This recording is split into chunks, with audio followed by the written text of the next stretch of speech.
le contact. Cette semaine, tableau récapitulatif du mois de septembre 2014. Réagissez au chapitre de votre choix. Lundi, mardi, la fièvre hémorragique à virus Ebola et ses impacts en Afrique. Mercredi, sujet 1. Le métissage culturel est-il une menace ou un ensemble de valeurs positives? Sujet 2. Comment expliquez-vous la montée en puissance de la musique nigériane dans la plupart des capitales africaines? Réagissez en direct.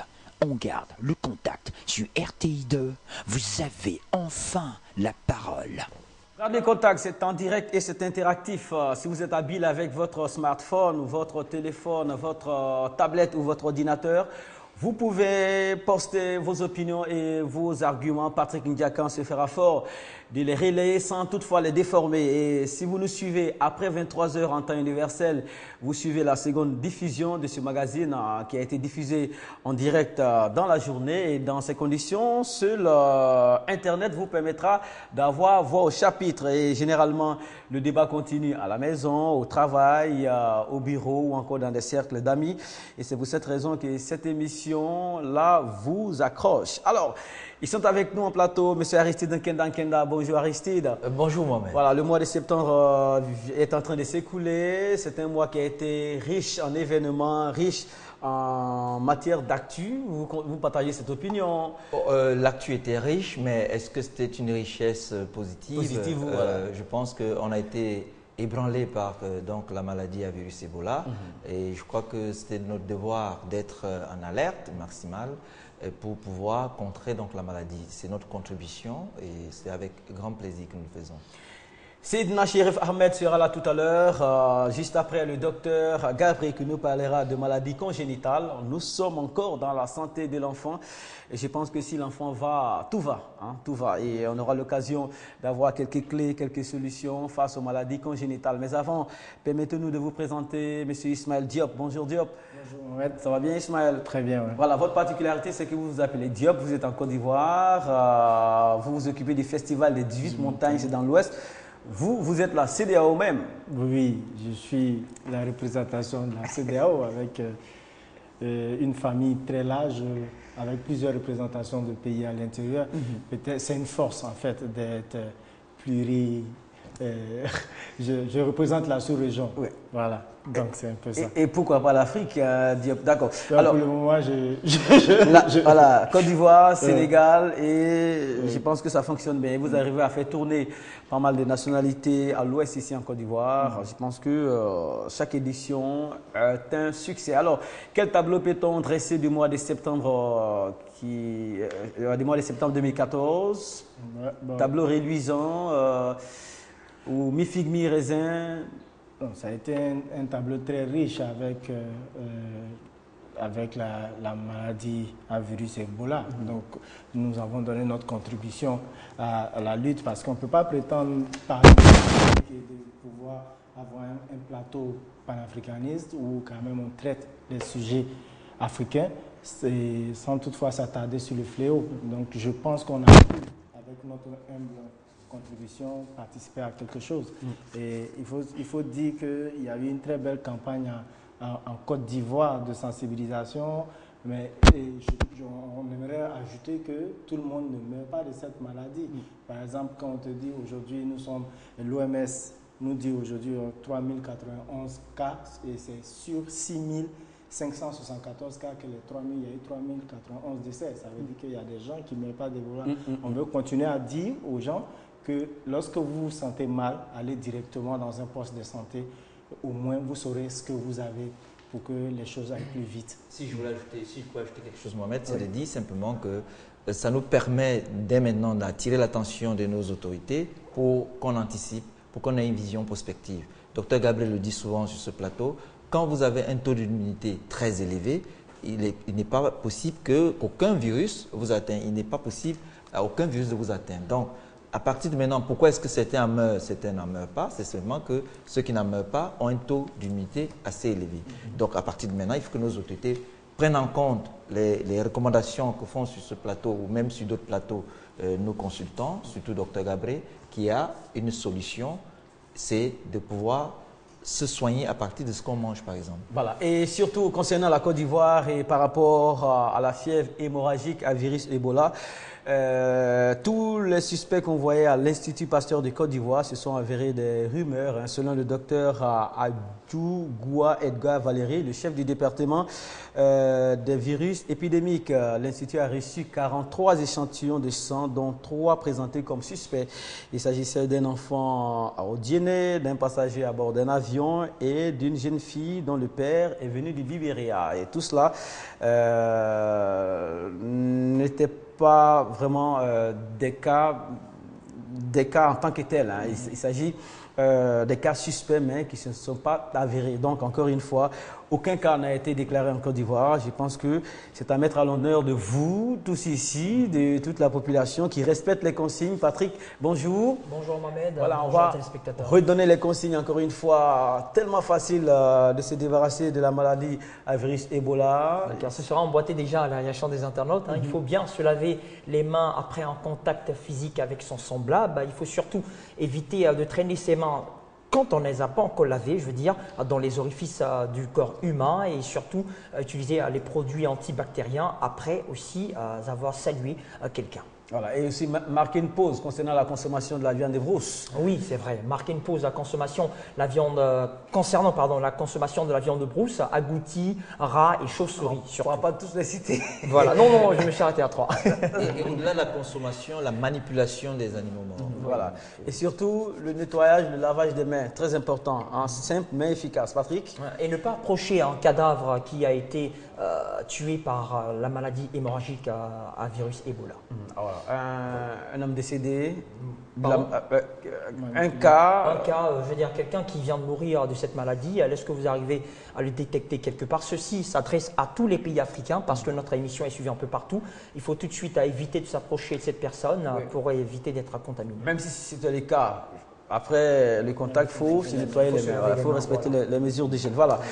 Dédicace et salut à toutes les capitales connectées sur ce programme. On rappelle que vous aurez beaucoup à dire aujourd'hui au 22 42 54. On parlera de la maladie à virus Ebola et ses impacts sur le continent africain. Et en sortie d'émission, on parlera de la mobilisation internationale. Docteur Gabriel, bonjour. Bonjour Mohamed. Alors, Gabriel, on commence par votre question ou est-ce qu'on commence par la chronique Santé. Oui, la chronique ou la question concernant la maladie à virus Ebola. Bon. Certains en guérissent, d'autres en meurent. Ben, c'est malheureux de le dire, mais bon, je pense que c'est tout à fait normal. Hein. Bon, je ne voudrais pas faire une étude phénotypique, c'est-à-dire comment les hommes sont constitués, c'est trop long. Mais le jugement des caractères somatiques est sans appel. Fondamentalement, nous sommes noirs. Il y a des blancs, il y a des mulâtres, il y a des jaunes, etc. Donc, ça veut dire que du point de vue naturel, il y a un substrat d'immunité qui nous est donné par la nature en fonction de ce que nous mangeons selon notre zone géographique. Ça, c'est la première. La deuxième chose, c'est que quand en Occident, on fabrique un médicament, on en fait généralement le dosage avec des substances naturelles. Alors, ce dosage est fait en fonction de la population. Et les tests sont faits en fonction de la population, disons, où se situe le laboratoire. Généralement, en Occident, les gens font leurs tests et leur fabrication en fonction de leur population. Étant entendu que, par ailleurs, pour la maladie à virus Ebola, par exemple, tous les laboratoires occidentaux sont d'accord pour déclarer unanimement que la maladie à virus Ebola est une maladie de pauvres qui sévit dans des pays pauvres où il n'y a pas de marché financier intéressant. Donc, disons, les recherches qu'ils font sont dirigées principalement à la protection de leur population. Et donc, les données scientifiques qui sont compilées pour fabriquer les médicaments sont faites en fonction de leur population. Donc, ce n'est pas étonnant. Le dernier développement de l'actualité va vous donner tort. Hein. On a vu Barack Obama dire qu'on n'en fait pas beaucoup. Dernièrement, qu'on n'en fait pas beaucoup. Il demande qu'on en fasse beaucoup pour endiguer le fléau. Vous avez vu la mobilisation internationale qu'il y a autour. Vous me donnez raison là, Mohamed. Il vient de le dire. Qu'il faut faire quelque chose maintenant pour l'Afrique. Mais ce qui a été fait jusqu'à aujourd'hui. Diop le disait ici, aujourd'hui, lutter contre la maladie, c'est se protéger soi-même. Ce n'est plus une affaire des seuls Africains, vous savez. Je suis d'accord. Mais les recherches qui ont été menées jusqu'à aujourd'hui pour endiguer la maladie à virus Ebola. Les médicaments dont ils disposent aujourd'hui sont efficaces sur les Occidentaux. Ça, il ne faut pas se leurrer. Ils contractent le virus peut-être en Afrique. On les teste sur eux aussi. Mais c'est ce que j'ai dit. C'est ce que j'ai dit. Les mesures qui sont arrêtées, disons, les mesures en termes de constitution, du médicament, sont faites en fonction de leur population. On va sortir de la polémique, on va lancer un peu d'espoir. Aujourd'hui, la mobilisation internationale nous permet d'espérer et permet d'aller vers l'endiguement du fléau. Comme Diop l'a présenté tout à l'heure, plusieurs cas et des cas de décès, c'est vrai, mais je vais dire, on n'a pas dépassé la moitié des cas qui ont été déclarés. Bref. Donc vous me rejoignez parce qu'en Afrique, nous avons les moyens d'élever l'immunité de notre organisme pour résister efficacement à la maladie à virus. Et on va commencer par les enfants aujourd'hui. Merci. Voilà, les maladies congénitales. On commence les maladies par la congénitales, bien sûr. Les maladies congénitales, c'est une très bonne chose. Alors, la maladie congénitale, c'est, en termes de définition, c'est une affection qui touche l'enfant dès sa naissance. Elle est de deux natures. Et la maladie congénitale héréditaire est transmise à l'enfant par l'un des deux parents. Et la maladie congénitale acquise, elle est principalement transmise par, disons, la mère au fœtus pendant que celui-ci mène sa vie intra-utérine. C'est-à-dire que pendant la grossesse, l'enfant va contracter une maladie en étant dans le sein de sa maman. Mais de façon générale, il y a, disons, les maladies de la mère occasionnent des maladies congénitales. Alors, on peut citer quelques maladies congénitales. Alors, quelques maladies congénitales, il y a pêle-mêle, la liste n'est pas exhaustive, on prendra la mucoviscidose, c'est-à-dire qu'elle se caractérise par une difficulté respiratoire et, disons, le pancréas va connaître des difficultés, ce qui va exposer l'enfant à une maladie précoce comme le diabète. Deuxièmement, on a la trisomie 21. La trisomie 21, c'est une anomalie chromosomique, on ne va pas s'étendre là-dessus. Mais disons, un tel enfant qui est frappé par cette maladie est caractérisé par, disons, généralement une tête généralement petite, aplatie par derrière, les yeux séparés exagérément, un petit nez, une grosse langue, et puis bon, ce qu'on appelle un retard psychomoteur. On a la myopathie, je m'arrêterai là. La myopathie de Duchenne, elle est la plus fréquente. C'est, disons, une dégénérescence des muscles. Donc l'enfant, dès l'âge de 2 ans, il va avoir des difficultés. Disons, ça va se manifester à l'âge de 5 ans, il va avoir des difficultés pour se mouvoir et il va être frappé petit à petit par la paralysie. Il finira dans un fauteuil roulant malheureusement. Y a-t-il des solutions médicales à ces Alors, les solutions médicales, au jour d'aujourd'hui, il n'en existe pas. Malgré les progrès prodigieux de la science médicale, les solutions médicales n'existent pas. Alors et ça, vraiment, c'est pas moi qui le dis. Que faire alors? Que faire, disons, que faire en termes de conseils, c'est... Disons, il faut pouvoir préserver sa santé en tant que mère, future mère, en tant que futur père.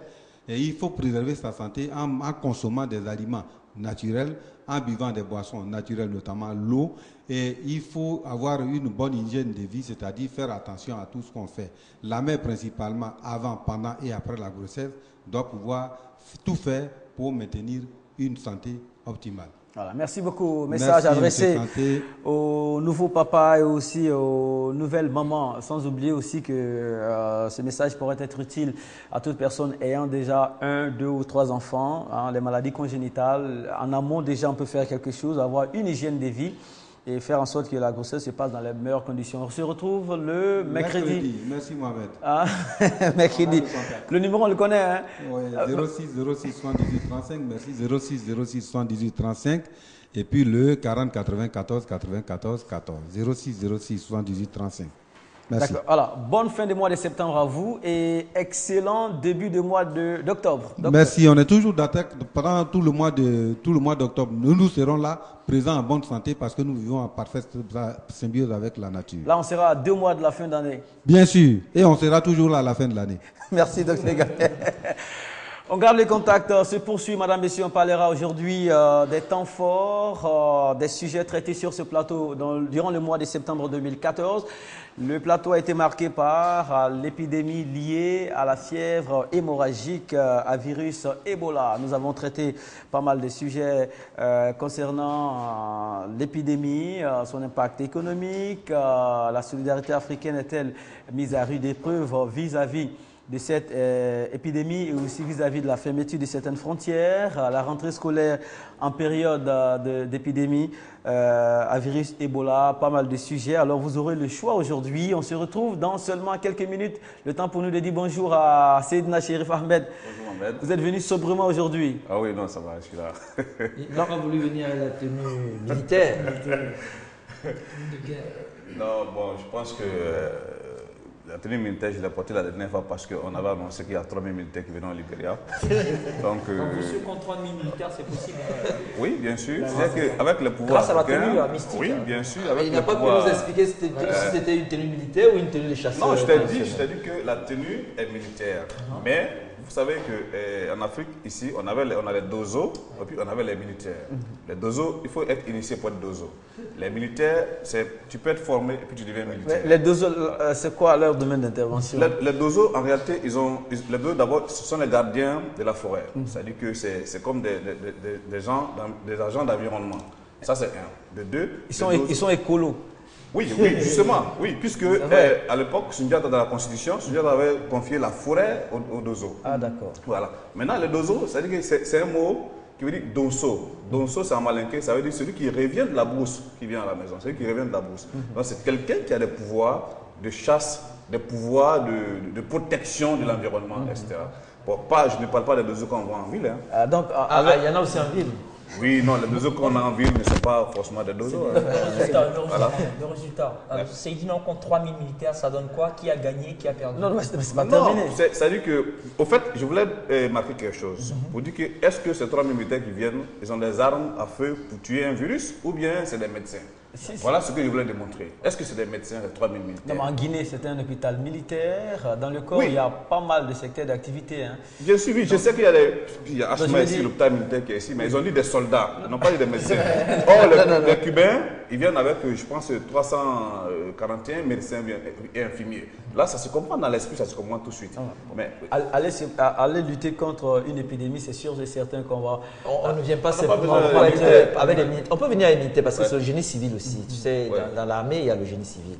Et ils vont peut-être permettre à ouvrir des routes parce que aussi les voies de communication ne sont pas aisées. Ils vont aider à construire parce qu'il faut construire ces hôpitaux-là. Donc, je pense que pour moi, ouais, si mais c'est dans moi, ce avec- but, si c'est dans avec le but, on peut 3000 mettre en mission nos militaires. Non, mais On a des militaires qui sont là. Les 3000 militaires, ils ont dit qu'on a du mal à Ouais. contrôler le flux Ouais. des populations.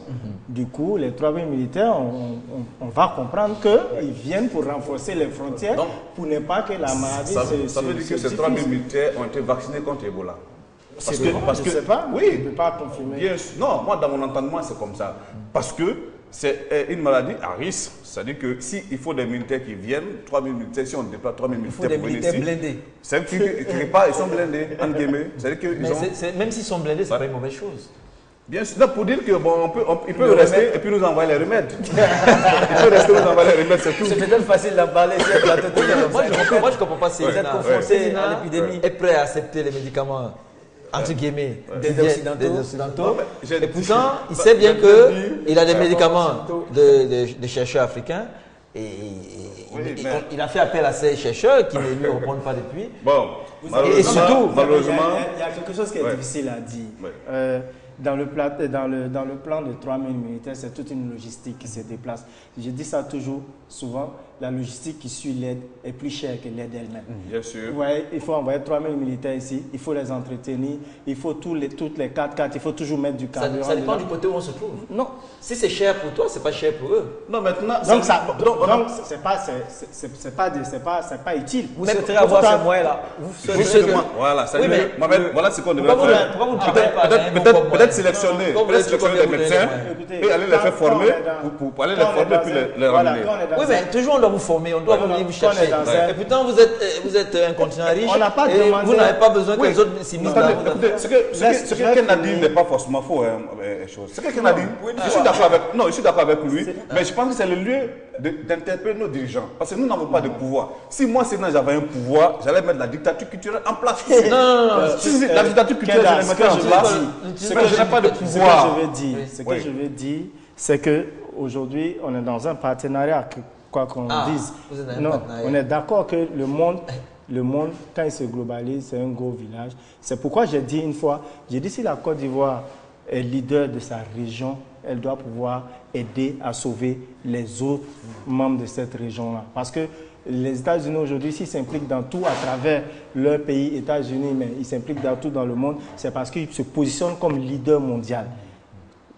Voilà, et c'est une solidarité. Ouais. Moi, je pense qu'il ne faudrait pas à chaque fois qu'on nous amène des gens en retour, et puis après les crises, tout le monde s'en va et puis on est désarmé encore. Nous, on fait il faut former, il faut former. Qui va former? Non, mais c'est eux qui viennent nous former ou bien nous-mêmes on peut prendre la responsabilité de se former? C'est eux qui ont trouvé le remède pour le moment.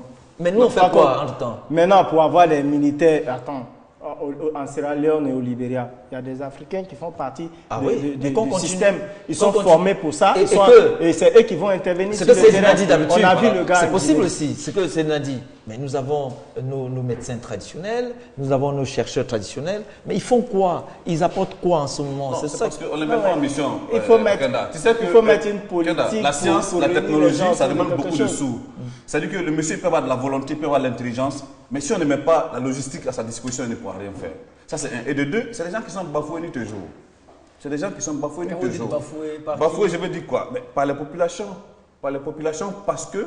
Pas les populations, mais pas avec. Il n'inscrit pas la sérénité. Non, pas qu'il n'inscrit pas la sérénité. Qu'il n'inscrit pas la sérénité. C'est ça la Quand j'écoute Dr Gabré, je suis serein parce que je sais qu'il y a une démarche scientifique derrière, il y a une méthodologie de recherche, il y a un cheminement, il y a un processus créatif. Mais vos chercheurs traditionnels, vos parents, ils meurent avec les secrets dans le ventre. Aucun parent ne meurt avec les secrets dans le ventre. Tu sais, ne dis pas des choses comme ça. Tu as dit sur ce plateau que ton grand-père déjà traité ça ici. Lorsqu'un vieillard meurt, c'est une bibliothèque qui brûle. Donc, les gens partaient avec les savoirs. Non, pas. Mohamed, tu sais qu'il y a plusieurs savoirs. On ne donne pas les savoirs. Aujourd'hui, en Europe, vous voyez que les enfants de 10 ans, de 12 ans vont tuer les amis dans les écoles. C'est parce qu'on les a démontré comment utiliser les armes. Nos parents ne le faisaient pas. Nos parents ne montrent pas leur savoir à des enfants tant qu'ils n'ont pas la maîtrise du caractère de l'enfant. Ça, c'est sage. C'est pour ça qu'on ne se tuait pas dans nos villages aujourd'hui. Et puis bon, aujourd'hui, quoi qu'on dise de la musique, de la médecine traditionnelle. Le festival a pris le pas. Oui, c'est dans quelques mois. Quoi qu'on dise de la musique traditionnelle, aujourd'hui, peut-être que nous, on maîtrise pas trop ça. Mais il y a la musique traditionnelle, elle s'est organisée de telle sorte qu'ils font les emballages comme dans les pharmacies. Et puis, quoi qu'on dise, dans chaque université en Afrique, il y a des laboratoires. À l'université d'Abidjan, il y a un laboratoire, que ce soit en Guinée ou au Sénégal, il y a un laboratoire. C'est à nous de créer les conditions pour que les tradipraticiens participent aux recherches. Très bien. Il faut faire confiance. Allez-y. Il faut faire confiance aux Africains. Il faut qu'on fasse confiance en notre science. Parce que, comme je l'ai dit, même la médecine traditionnelle, il faut l'introduire à l'école. Il faut l'introduire à l'école. Bon, ça va faire l'objet d'un autre débat. Aristide reste un peu sceptique. Seydina n'est pas contre la globalisation, n'est pas contre la mondialisation, que le monde devienne un gros village. Non, mais il veut que le trône de chef des villages revienne aux Africains. C'est ça peut-être le gros débat. On se revoit dans quelques secondes. On verra les minutes chaudes et aussi les performances des chroniqueurs ici au mois de septembre concernant la maladie à virus Ebola. C'est de ça que l'on parle ici.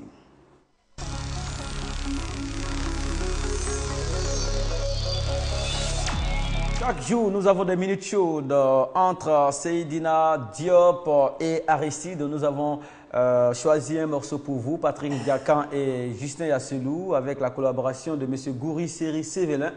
Voici pour vous quelques minutes chaudes sorties de ce plateau. Je n'ai pas goûté au restaurant, ne prépare pas de la goûter. Il dit, bon, allez-y les proposer du poisson à bas prix. C'est la même chose. C'est comme ça. Je te comprends parfaitement, mais tu n'oses pas le dire. Tu attends peut-être de l'État. Je ne sais pas. Bien sûr, parce que nous sommes les biens. Si tu attends de l'État, je suis désolé.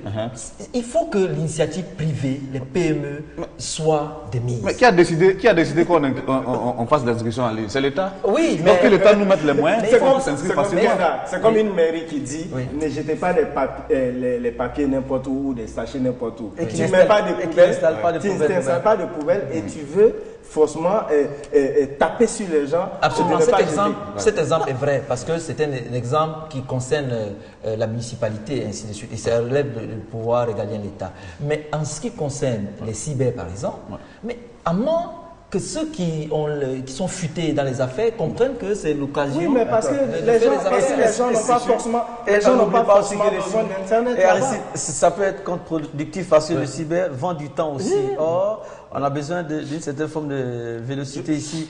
C'est peut-être ça le problème. Mais tu es d'accord avec moi, le cyber gouvernement ne peut mettre le cyber. Oui, je suis vraiment d'accord. Et il faut y aller peut-être progressivement. Être moins. Voilà, être ça ce soir. Il faut y aller progressivement, utiliser. Et dit que ceux qui ne sont pas inscrits, c'est pas ça. Ils ont eu 3 mois quand même. Ouvrir quand même. Ouvrir. 3 mois pour s'inscrire, c'est oui, mais on n'est pas en Europe ici. Très bien. Il y a des gens qui marchent 14 km pour atteindre une école. Même pas l'école, pour atteindre le seul lieu où il peut avoir accès à l'électricité. Cette initiative amène peut-être, c'est un déclic, c'est une révolution. On n'est pas contre. Qui va donc on n'est pas contre. Merci beaucoup. Ça chauffe par moment. Et à la suite, il y a eu un changement. On parlait d'inscription en ligne. Le responsable était irrité. Il avait avancé la phrase suivante. Celui qui ne s'est pas encore inscrit en ligne à partir d'aujourd'hui est considéré démissionnaire. Mais la suite, vous la connaissez. Les inscriptions ont été repoussées d'une semaine pour que chacun ait l'occasion de pouvoir s'inscrire. Voilà, ça, c'était une bonne chose. Donc ça veut dire qu'on t'écoute, Diop? Non, pas forcément moi, mais je pense qu'ils ont vu que c'est raisonnable. Ils trouvent que c'est raisonnable. Voilà, mais l'inscription en ligne, quand même, mérite qu'on s'y attarde un tout petit peu. Oui, mais c'est un outil moderne. C'est un outil moderne en ce sens que non seulement ça permet de contrôler et de tracer les enfants très jeunes, et aussi ça empêche que les gens récupèrent les inscriptions pour mettre dans leur poche. Parce que, vous savez, c'était pendant longtemps des occasions de magouille et des inscriptions parallèles, les gens même qui forçaient les parents à payer un peu plus par moment. Et là, il y a un contrôle et on sait qui est inscrit, qui est élève, qui est étudiant. Et à partir de ce moment, même quand vous entrez dans l'administration, il y a une traçabilité. On peut savoir si vous avez étudié en telle année. C'est pour ça que le monde moderne est un très beau monde et auquel j'invite Seydina à nous rejoindre. La réponse de Seydina. Non, ce que je voulais dire, c'est que chaque fois quand je parle de travail. Le sujet concernait la rentrée scolaire dans un contexte de frayeur lié à la maladie d'Ebola et le glissement nous a amené vers les inscriptions en ligne. On vous écoute, Seydina. Parce que je voulais dire, j'ai l'habitude de dire qu'il faut que les Africains travaillent et puis souvent ils me demandent de quoi il s'agit quand tu parles de travailler. C'est-à-dire que là aussi c'est ça, quand le gouvernement demande à ce qu'on puisse faire l'inscription en ligne, c'est-à-dire que ce dont le gouvernement est responsable doit travailler dans quel sens? C'est-à-dire que ça existe en Europe, n'est-ce pas? Quand on vient ici, on ne doit pas déposer tout de suite. Il y a un boulot qui doit être fait. C'est-à-dire qu'on n'a pas la même réalité comment on appelle ça, qu'en Europe. Parce qu'ici, on a des lycées au village, on a des collèges au village et autres. Donc, on ne peut pas avoir le même esprit ou bien le même délai que, comment on appelle ça, que le système européen. Donc, il faut que nous, on travaille. Il faut que maintenant, les autorités travaillent en réalité. C'est-à-dire qu'en se concentrant sur nos réalités pour nous permettre de bien utiliser cet outil qu'ils invitent. Donc, c'est ce qui souvent manque beaucoup en Afrique. On prend les choses, on les colle et puis on est prêt à en sanctionner. Or, en les collant, il faut se dire que nous sommes dans une autre réalité. Il faut que les gens puissent travailler. Peut-être qu'il faut former des agents et les amener dans les recoins les plus repoussés de la Côte d'Ivoire. Justement. Pour